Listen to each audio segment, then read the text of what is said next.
larger injectors and why we use them. There's a few different sort of stories about this, and I'll keep it pretty short. So when we do an injector upgrade, it's all about getting more fuel in earlier at the right time, so we get better bang for buck, basically. With injectors that are worn on cars, you may find, and I'm going to use this as an example, you'll get a 200 series with an inductive type injector.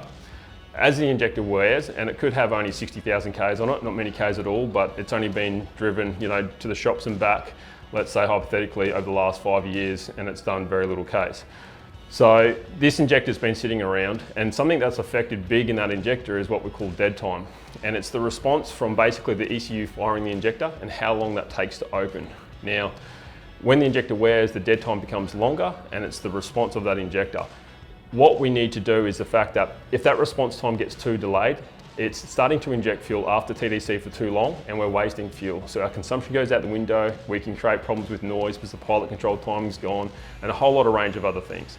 So when we do injector nozzles, we can get a larger amount of fuel earlier because the response time's allowing us to get, say, a 30% more fuel in at the right time. We get more bang, and we're ending that injection before, just after TDC, say hypothetically.